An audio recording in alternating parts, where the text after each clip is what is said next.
room. We'll let them get in and get settled, but I have a few announcements. So I want to say hello, everybody, and welcome back. Today is May 13th, and this is Team Mars Master Advisor episode number 31. We have two great advisors here to talk about their inclusion in Conde Nast travel specialist list to tell their story and give some advice on the process. But first, I just have a few announcements. The first is that if you want to switch into speaker view, that's probably going to be the best viewing experience for you. You can do that on your top right. And the second is that the chat is open. And please don't be shy in there. As always, we're going to try to grab as many questions as possible as we go along. I want to remind everyone, for all of you who were here a couple of weeks ago with Tom Carnes, to welcome back. And for all of you who didn't catch that episode, it's available on demand in our YouTube page. I'll drop the link in the chat, but all of our content's hosted there. And on that page, you'll find a brand new episode of our podcast, which is called Check In. And I do want to say thank you to everyone who's listened to the podcast and has written to me over the last month. I really do appreciate the kind words. The new episode that just dropped today features Peter Yesowich of MMGY speaking about travel's recovery. And that's a short one. It's about 20 minutes long, but it does give some good perspective of what someone who has studied the ebbs and flows of the industry for about as long as anyone thinks about where we are right now in the recovery. Coming up on that series, we have Xanterra's Betsy O'Rourke and Marriott's Brian King on deck. So please, you can subscribe for notifications of when a new episode drops. Any likes or subscriptions or comments are truly appreciated and helps us grow this community. So don't be shy on there either. And also, I want to remind everyone that we'll be back here 2 weeks from today on this series, and we're going to have another set of advisors on to speak about destinations. We're going to be hearing from two advisors, including one who actually lives in Hawaii and can give us some first-person experience from there. So if you're interested, please register. We're going to send out the link once we wrap up here today. Okay, so I see a couple more people in the waiting room, but they're flooding in as we speak. So I'm going to kick us off. Today, I'm excited to welcome Susan, Neva, and Liz Loftus of Alluring Africa, a U.S.-based team of Africa travel experts who craft sustainable, bespoke, and luxury safaris to Southern and Eastern Africa. Susan and Liz are here to talk about their recent placement to the Conde Nast travel specialist lists. And for all those of you who are unaware, Conde Nast puts together about 400 names from agencies who are the best at what they do.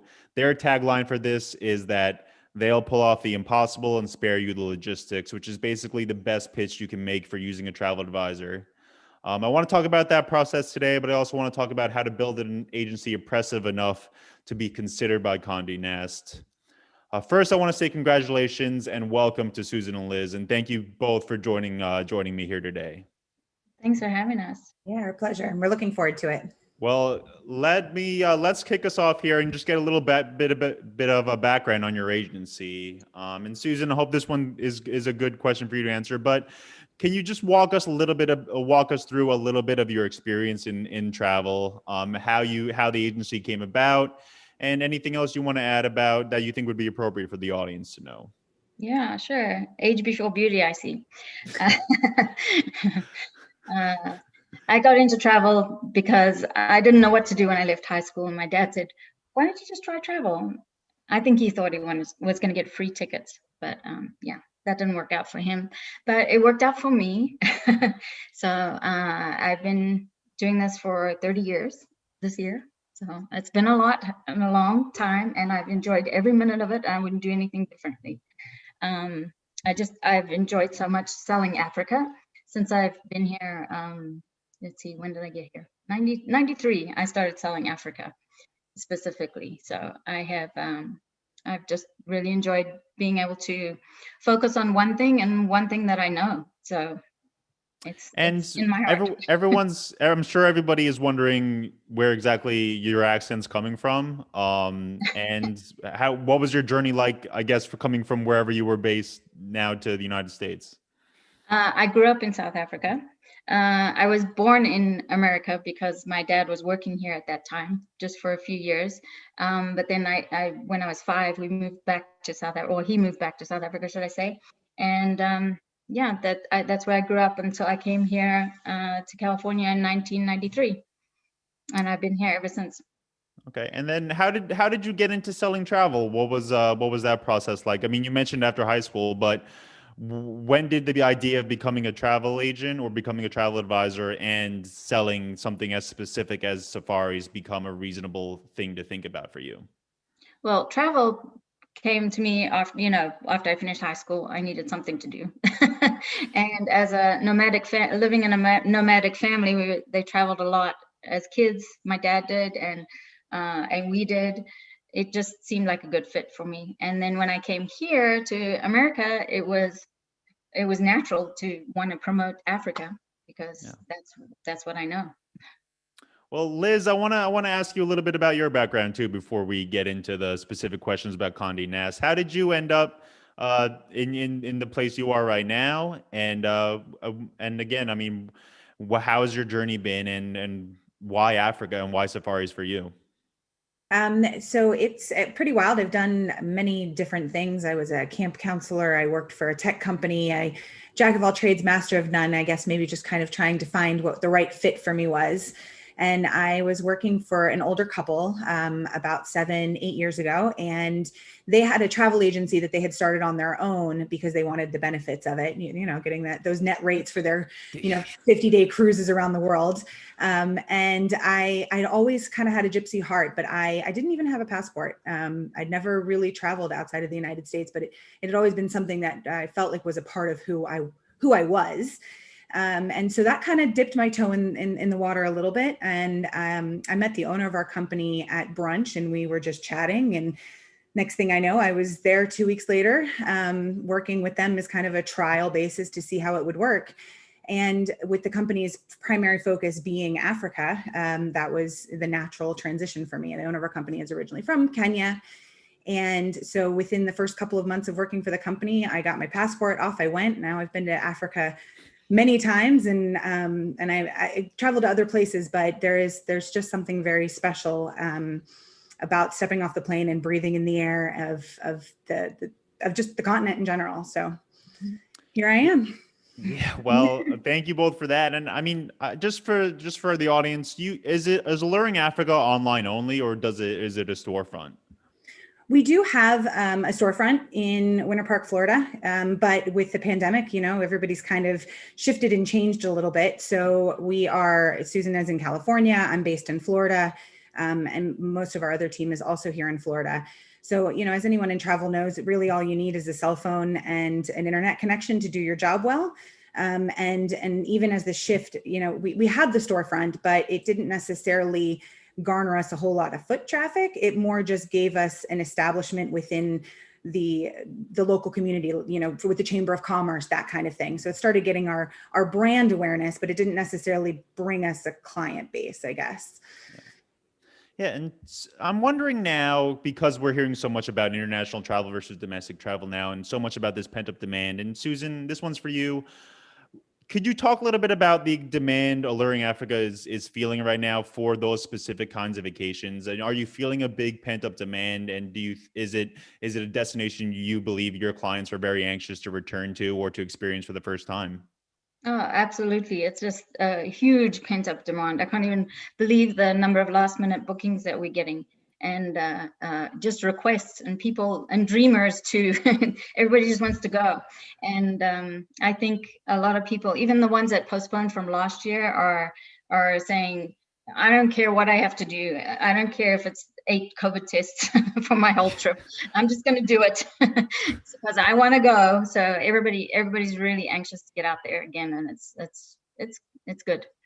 Yeah, it's the safari and Africa and the safari specifically always seemed like a very big bucket list item for so many people. And it doesn't seem to be something that's just going to drop off your bucket list just because it has been delayed a year. Yeah, it seems to be the perfect thing for people to return to make that return to international travel after COVID. Yeah, yeah, for sure. So I wanted to ask one more thing before we get into the Conde Nast things, and just because I was browsing your websites and I saw the term private travel designer, and I know there was a lot of talk in the industry, particularly before COVID, about what should travel advisors call themselves, and private travel designer just stuck out of my mind when I was reading the website. And then Liz, I was wondering if you could talk a little bit about that. I mean, is that a term that you're hoping to accomplish something specific with, or is it something you just believe it sort of makes Alluring Africa stand out? Yeah, that's a great question. And it's something that we have thrown around a couple different times. I think everybody thinks about, what do I call myself? Am I the old school travel agent, or, how do I set myself apart basically, or really let people know what it is that I do? Because I know that I find when I tell people I'm in travel, they're like, travel agents still exist, So when we kind of settled on this one. We wanted, what we focus on is custom luxury travel that is completely tailored to the needs and the interests and the budget and the timeline of the client. So how do you take, that FIT, really high touch, white glove type service and put it into a title? And so we thought, obviously travel needed to be in there somewhere. And what we do is we design the trips. They're private. They're only for the client that comes to us. It's not a group trip, right? So we're not sending you with 50 other people. That's where the private comes from. And the designing is because no two trips are exactly the same. There are places, yes, that everybody's going to check off that you want to see, the Serengeti if you're headed to East Africa. But that doesn't mean that I'm going to put this person in at this camp or another person in at a different camp. And so that's where the designer comes from. It's designed and tailored to exactly what the client is coming to us with. And we wanted to convey that as best as we could. And how do you do that in 3 words or less, yeah. Who knows? It is a difficult task to try to market what you two do with Alluring Africa in a small. I mean, you want those SEO keywords too, but you also want it to accurately describe what you do and the value you bring your clients. So, yeah. It is a difficult task, and it was great to hear your perspective on that. So now I want to talk about Conde Nast, because I know a lot of advisors are in the audience right now, and they're hoping to achieve this accomplishment at some point in their careers. And I'm wondering, in general, what's the process like for getting on the Conde Nast specials list? And Susan, if you want to give us a little bit about the experience you had. I know this was the first time Alluring Africa applied and you both were chosen. But if you want to give us a little bit about how the process worked itself out and what went into getting on the list. It's a long application, and I had looked at it before, but I don't have time for this. No, but I think with a little bit of extra time this year, it was the right time to do it, and it's really a cool experience. I mean, you really have to dig deep and think about where you come from and why, and your values, and it was a good experience. A lot of tough questions. Well, not tough questions. I think you just have to think about why, where you come from, and it's a long process, but it was worth it, and I'm glad that I did it. What kind of questions? I don't know how specific you want to get, but I mean, Susan, what kind of questions are on the application? What kind of things does Conde Nast want to know to qualify you to be a part of the list?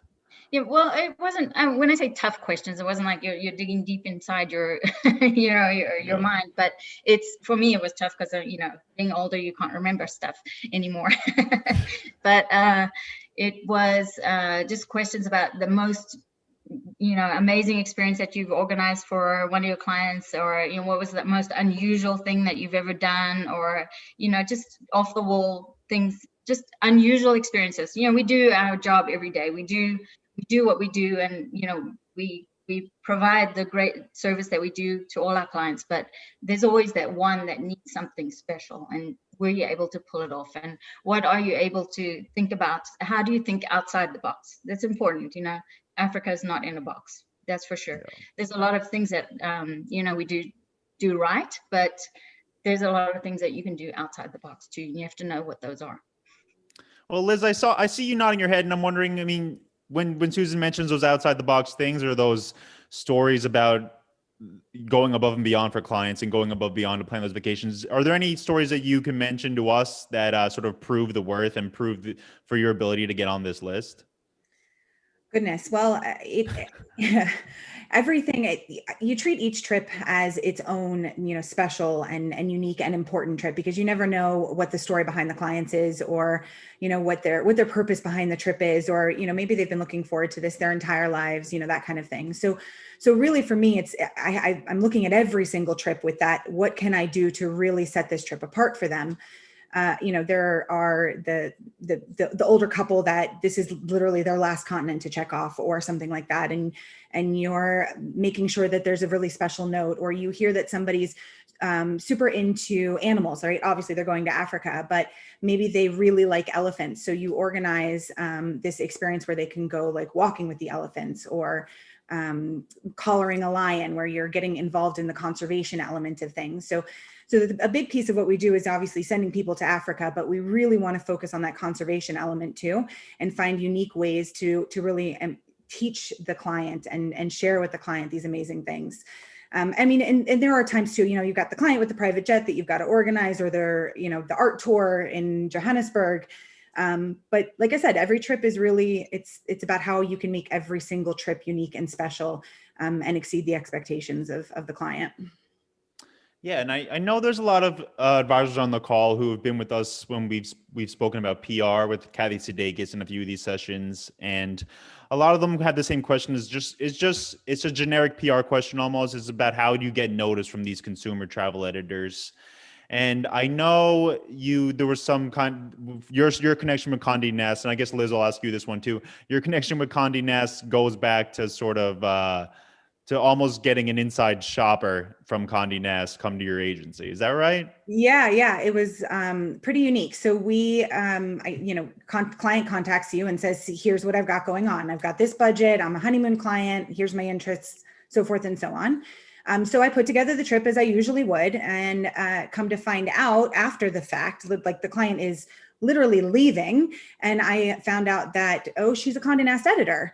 Now, had I known that information in advance, I might have done things differently, pulled some strings, leveraged some relationships. Maybe not that I didn't make it an amazing trip. I did the best that I could, but she was coming at it. This is my budget, and this is what I want. So she takes the trip and, had a wonderful time. And finding out that she was this Conde Nast editor after the fact was kind of like oh man, I wish I would have, or I definitely could have done. But I think that was what she wanted. She didn't want to be the Conde Nast editor. She wanted to be the person on her honeymoon who came at me with this particular budget and wanted to kind of have the experience that we offer and that we provide. And as a result, me doing just what I do impressed her enough to refer for the Conde Nast specialist advisor. Yeah, you know what I'm trying to Yeah. So we have a question in the chat from Heidi, and Susan, if you want to grab this one. She's wondering about the process about getting on the list, and she wants to know if you need any references from clients and suppliers. Well, our marketing person, Becca, is the person that said, here's the application, fill it out. So I actually don't know how you get invited or how that works. So I'm sorry. do you have any idea of the time frame, Susan, between when you applied and when you got the notice that you were accepted? We applied earlier in the year, so it was probably a couple of months, would you say, Liz? I can't remember. Yeah. I think we applied in like January or February, and we got the notification in April, right? Yeah, it was a couple of months. Okay. From submitting the application and then them letting us know. We did have to, in the application process, put down 2 references from clients if they wanted to contact them. So we did have to at least provide that. But I don't know whether or not my clients never said, I got contacted by Conde Nast. But I think all advisors have like 1 or 2 of their favorites in their pocket that, will always give them a good word, right? Exactly. And I just that story, the story about the editor just goes back to, we spoke a couple of weeks ago about just doing some research on your clients ahead of time, just to know what's going on with them and with their lives. So you'll be prepared when you're booking their travel. I want to ask a couple more questions on Conde Nast. So what was the objective for getting on the list? I mean, how do you think this benefits your business? And I guess, Susan, we can start with you on this one. How do you think this benefits your business, and how are you going to use this designation now and going forward? Yeah, well, I mean, we've been on the travel and leisure list. Our company has, that they don't do individuals. Well, they do individuals, but we've been on the list for three years. In 2020 we were number 4, and in 2018 we were number 1, and then in 2017 we were number 3. And you won't even believe we still get leads even from the first time we came. Wow. So it really does provide amazing amount of business for us. And we just hope that Conde Nast will bring us the same amount of leads. And we just put it out there, on every email. Our signature says who we are, what we achieved, and we just hope that people value that. And yeah. Liz, do you have anything to add to that? Yeah, it definitely gives you kind of an extra layer of confidence, or gives your clients an extra layer of confidence to be able to Google your name just as we Google theirs and see it pop up on these lists with different publications that are pretty well known in the travel industry. And then beyond that, it also within the industry gives us kind of an extra feather in the cap. The suppliers are emailing us and reaching out to us, congratulating. We're a part of a private Facebook group now with the other specialists who are on the list. And so we've got access now to these other people to ask questions, and it's become this kind of sharing information and tribal knowledge forum, which has also been beneficial. So it really has a lot of benefit kind of across the board from a professional growth perspective, but also exposure and trust with our client base. Yeah, and again, I want to say congratulations to you two, and congratulations to everyone who's been on, who made that list. We've had a couple of advisors on here who made that list too, and yeah, it was great to see everyone's names, and it was great to meet you two this week too. So belated congratulations, I guess, to both of you. And you mentioned suppliers, Liz, and I want to talk about that a little bit because I know a lot of advisors have these kind of questions about vetting suppliers. And I know we could talk about this for a long time, but I'm wondering, because it's such a specific kind of vacation you two are selling, I mean, do you have any rules or any non-negotiable standards that you use for when you are vetting suppliers, especially suppliers maybe you aren't so familiar with? And Susan, if you want to start with this one.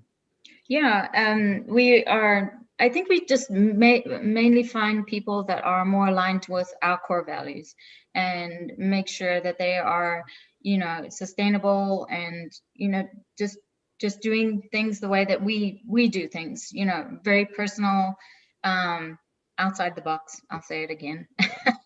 Got to be outside the box. And there's other things. It's they have to have insurance for at least $1 million, and they have to have competitive rates, but that's all in the negotiation process. And just really be hands-on and on the ground, and we have to be confident that when our clients arrive, it's now over to you kind of thing, and they have to step up and really make sure that the customer service is top notch, because that is our main mission, is to have amazing customer service. And we are very hands-on. Even after the clients leave, we are 24/7, and it's definitely something that we look for in a supplier. I mean, just being 24/7 after the clients leave, is that something you think is specific to these to African safaris, or do you think that's something that just you two do in order to raise your level of service to your clients? Liz, is that something you think? I mean, which side would you take on that one? Yeah, I think that's just a good thing to do across the board with any type of destination or any type of trip that you're doing for your clients, because at the end of the day, the client's coming to you because of your expertise and knowledge, and we're the ones that have the relationships and can leverage those relationships. So if a client shows up in Paris and the hotel is not what they expected, what are they supposed to do? Just figure it out, or call us and let us help them, let us figure it out for them. I'm just throwing Paris as an example because I think it applies to literally anywhere in the world. And that's why our repeat referral business is so strong, because they know at the drop of a hat, we're there to support them. But linking back to the supplier question, we don't want the 2:00 in the morning phone calls that, we're here, we're available, but like who wants to wake up in the middle of the night and have to deal with something like that? And that's why we rely so heavily on our partners. And that's a huge piece of what our expectation is when we send this, basically like an MOU, a memorandum of understanding, that these are our expectations. And if you want to work with us and we want to give you business, you need to, comply to that. And they're happy to, because they want the client to be just as happy, so that we'll continue to give them business. Right. Yeah. So sometimes we'll wake up to WhatsApp messages, and it's been handled. We just know that it's been taken care of. And we tell our clients they're in the same time zone. They're the ones that are going to move mountains to make sure that you get done what you need to get done. But of course, I'm here as your backup if you need me. Yeah, I think that's important for everyone to know too. I mean, especially when you're sending people to to a place that seems as remote as Africa seems, it's important to have suppliers you can trust. I'm wondering, how many suppliers do you generally work with? Is your Rolodex of suppliers a short list, or are you open to working with a lot of different suppliers and partners depending on what kind of vacation you want to sell? Susan? We do have a short list because our standards are so high. Yeah. But we're open to different ones, but we feel that once you establish a rapport with somebody, then if I need to call someone at 2:00 in the morning, I better know who I'm going to call. So we have to have a very tight connection with who we work with. Yeah, and Liz, you mentioned referrals and word of mouth, and I just want to get a general sense of where your clients are coming from, because Susan mentioned the travel and leisure list has helped with some referrals, and that's helped with customers Googling you online and things like that. Is a lot of your network word of mouth, or is it sort of all over at this point? I'd say it's a pretty healthy blend. Right now in this moment with the whole pandemic and COVID happening, personally for me, I feel like it's been a lot of repeat and referral business. But the pendulum swings, and sometimes it's, there's the typical times that people start talking about travel and they're planning with their families and they're Googling, best safari outfitter or whatever it might be. But the repeat and referral business is kind of the ball that's carried us through when people aren't out there Googling and trying to plan their trips. Yeah. Yeah, exactly. And I think again, it's something that's unique to African safaris too, is that I don't think anyone will have the gall to try to book an African safari for themselves online through Expedia. I don't think that's happening.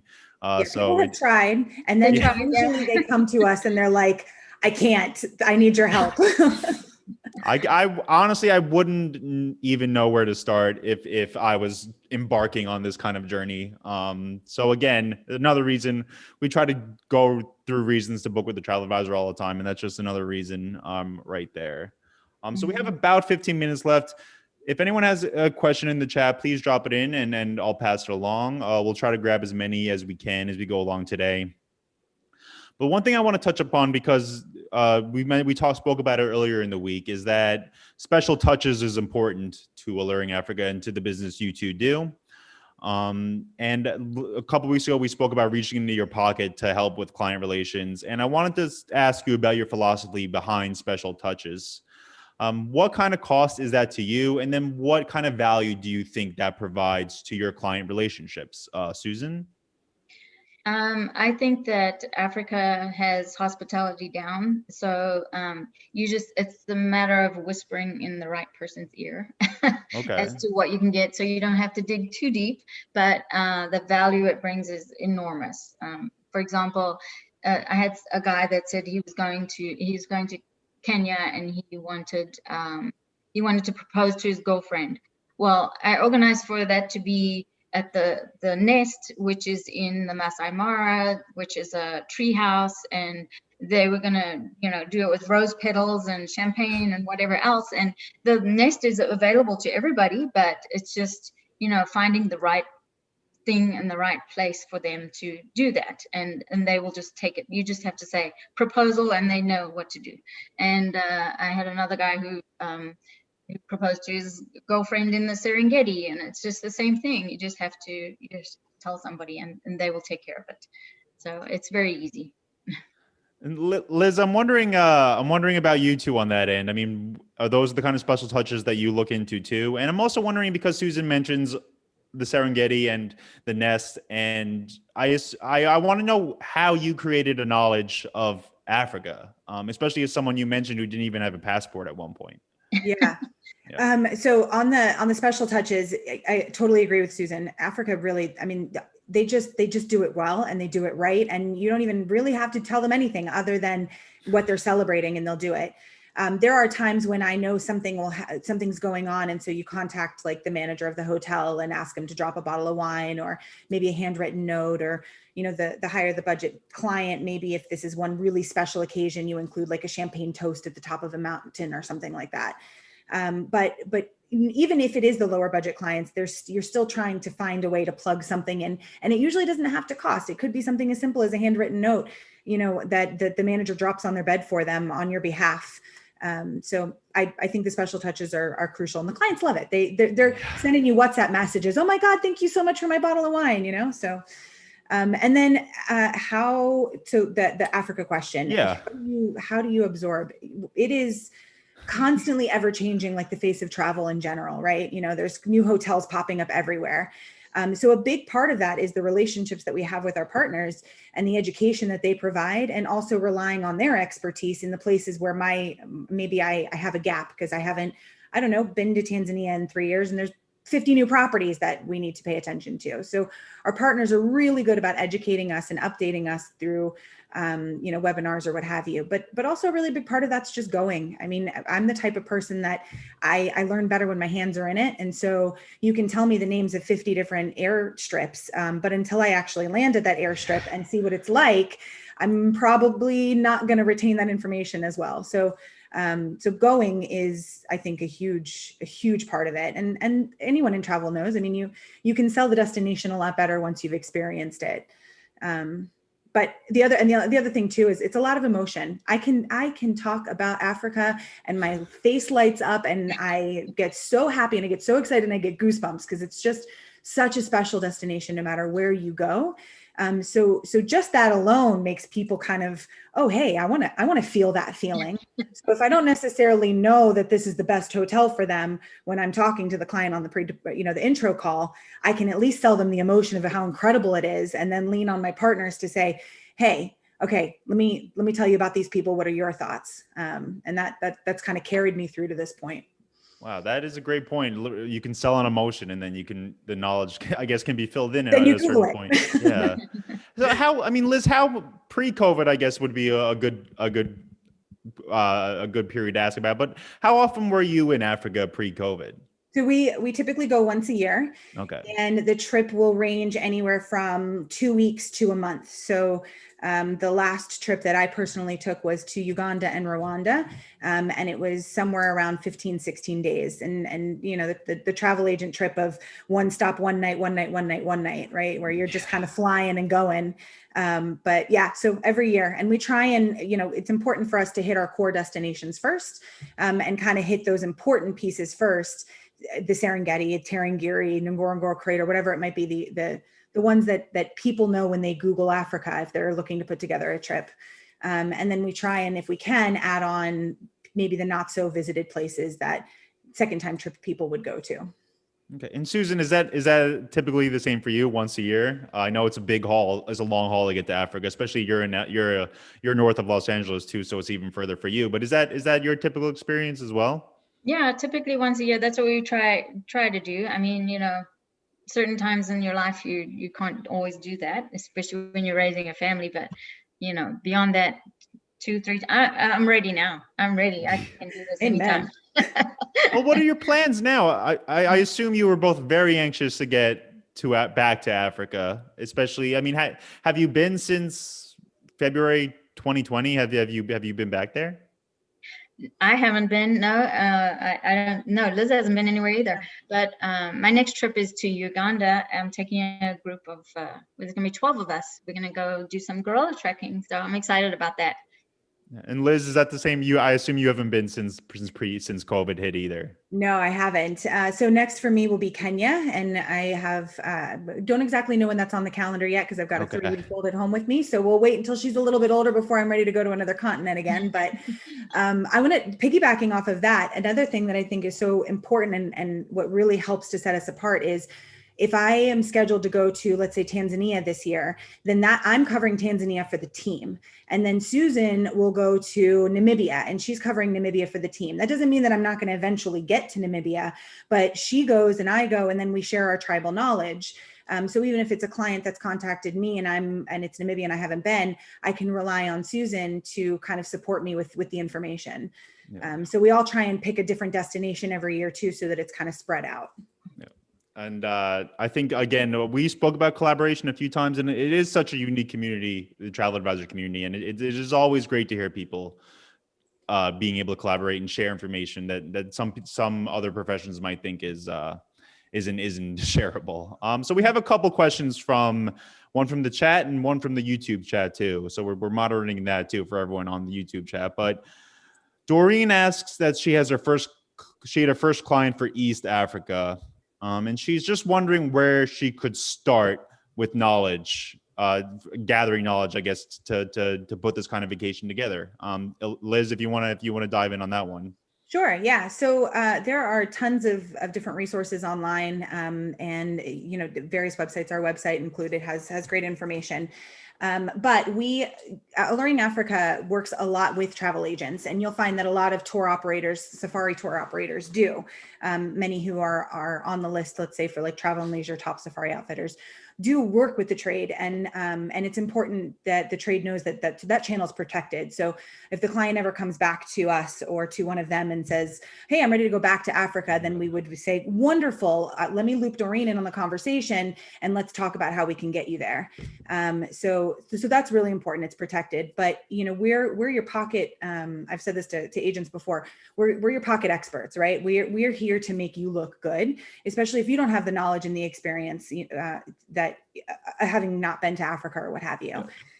So the best way to do it is kind of get a little bit of knowledge yourself, maybe watch a couple webinars. I know we did a couple during the beginning of the pandemic when nobody was going anywhere. We talked a lot about different destinations, and then hopping on a call and talking either, one-on-one, so that we can, or any tour operator can load you up with the information or the right questions to ask.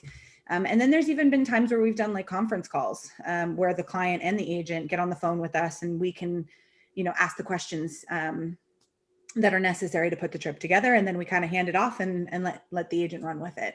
Yeah. So a good place to look is Travel and Leisure Safari Outfitters, the world's best, I would say, but we'd be happy to help too if you need it. Okay. I hope that answered your question, Doreen. And then we have one from we have a couple from Abigail, and Susan, I'm going to let you handle these ones. She wants to know if there's a good location or country to visit to suggest in Africa for beginners, for first timers to the continent. I always say East Africa is a first time experience. It doesn't mean to say that you couldn't do South Africa or something like that the first time. I just think people, when they think of Africa, they have this vision of, wildebeest charging through the river. And I think that, obviously you're going to get that in Kenya or Tanzania. And also people, when they first think about Africa, they think about the game, and you can really do multiple days and see different things, every day, and get a well-rounded experience. But if you went to Southern Africa, you would get, the cities and the culture and the parks and, Victoria Falls and all of those things as well. So I guess at the end of the day, it depends on the customer and what exactly they want. But if I was to suggest something for a first time, I think East Africa is like the ultimate safari. And then I guess, Susan, if you just want to grab this one too, just going off of what you said, Ben in the chat wants to know what are the differences between Kenya and Tanzania, I guess, for a vacation. What would be the differences, and what kind of client would you send to, I guess, one or the other? Between Kenya or Tanzania? Okay. Yes.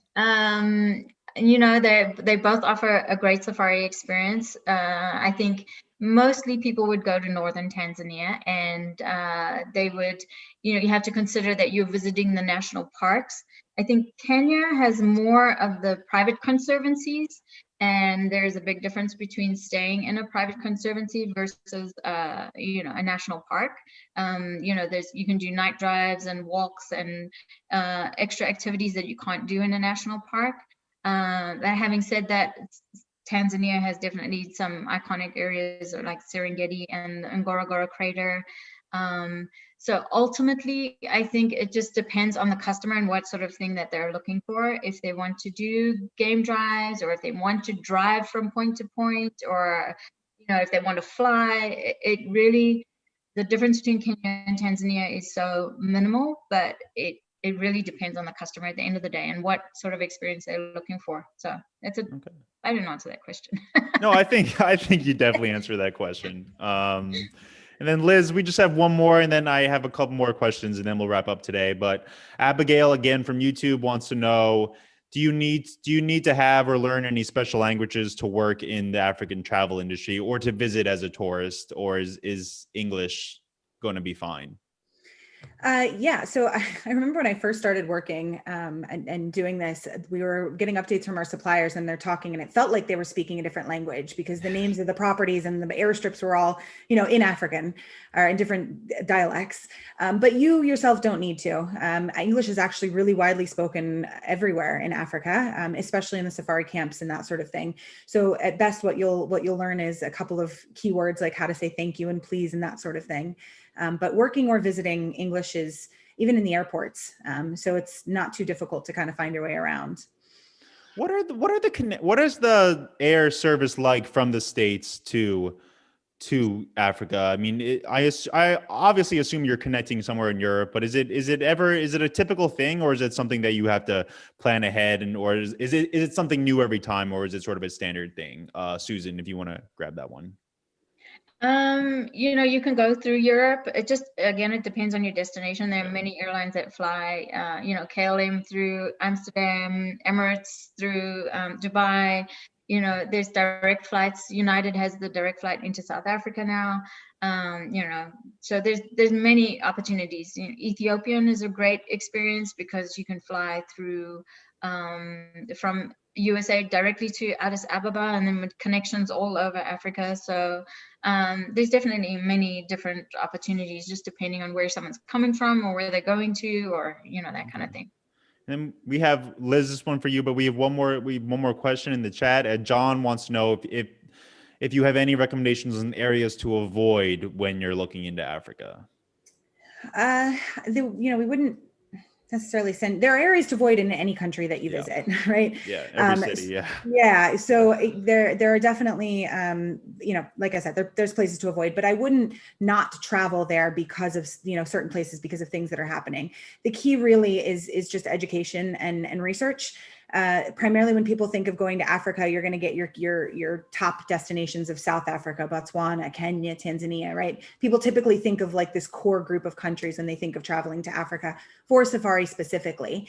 And everywhere that we will recommend sending clients to, you're always going to hub into like Johannesburg or Nairobi, but then you're hopping on a charter plane to the middle of the bush to go on safari, which is a safe area to be, as long as you don't walk outside your tent at night because you might encounter a lion. So it really just, it boils down to just kind of research and where you want to go. But there isn't anywhere in our core destinations that we wouldn't recommend travel to. The only thing for us is just kind of keeping on top of the ever-changing, market of travel advisories and COVID tests and connectivity and that sort of thing. Well, I mean, do you have any advice on that? Because I know that's a lot of advisors are dealing with that same thing now, not just to Africa, but to Europe and to the Caribbean even nowadays. How do you keep track of all that? How do you keep track of the advisories, of the requirements to get into the country, and even now the COVID protocols now going to and from? Liz, I guess because you mentioned it, yeah. Sure. So we have, for our core destinations, we have a spreadsheet that we bounce off of that lists what the requirements are. And we depend and rely heavily on like our partners and letting us know what's going on and other industry people who are, on top of it. So we have this spreadsheet, we are updating it constantly. We're communicating with each other because it's changing every single day. And it's important for us to just stay on top of it. The key too, I found is, we're prepping clients 90 days prior to travel to say, okay, here's what your testing requirements are going to look like. But the number one thing that I'm stressing to everyone is you just got to be flexible, because flights are getting canceled and regulations are changing and rules are changing. And it's a bit of a headache for everybody. I'm sure every agent on this podcast knows, like, oh my gosh, it keeps you up at night. But, relying heavily on our partners and just keeping track of those kinds of things. And then when it comes to new bookings, what I've been leaning towards, instead of, multiple countries, we're trying to stick to one destination maybe, or two at most. And we're maybe building an extra night in on the front end just to make sure, or an extra night on the back end, so that, God forbid, the test doesn't get back in enough time, or, anything could happen. We want to make sure that the trip is as cohesive as possible. So gone are the days for now of the 3 country itineraries. At least it's my recommendation to kind of stay away from that. And then also staying within a particular partner collection, right? So because then you don't have to worry if you have to postpone or if there's a cancellation. You've got one set of policies to be looking at, as opposed to this person's got a different rule than this person, my car person and my tour. And then you're like having to piece everything together to spit it back out to the client, and it can get a little complicated. Yeah. Yeah. And we have another question from the chat. I think we can grab one more after this one if anyone has any outstanding questions, and then we're going to let Susan and Liz wrap up. But we have a question from Jennifer, and she's wondering, Susan, are your suppliers providing assistance in arranging COVID testing for return to the United States? Yes, absolutely. For now, for new inquiries, we make sure it's built in. We know exactly what we need to do. For people that are postponing, or we're having to manipulate things and get it in there, but definitely it's something that's a top priority for us. It's checklist. We just keep going back and through and checking and make sure we got everything exactly as they need it for their travel. Yeah, and I'm sure you two and a lot of advisors are very anxious for a time when there'll be no COVID testing in your terms and conditions anymore. I'm not sure when that'll come, but I know everyone's very anxious for that. So we have a question. Okay. So Liz, if you want to grab this one, this is again from Jennifer, and she's just wondering if you have an itinerary or presentation software that you use for travel documents. Yeah, absolutely. So we use Wet2, which is, I don't know if you're familiar with it, but it's an online software that you can use as like a link. And it also has an app that you can download and the client can access offline while they're traveling. But we also will send printed booklet final documents to clients who are traveling as well, if they want those. And you can view those online. If you look on our website, we have sample itineraries. They're all within Wet2, so you can kind of see, and we can actually white label them for the agent too. So it's not going to be branded Alluring Africa. It'll be branded for the travel agent with their call to action details.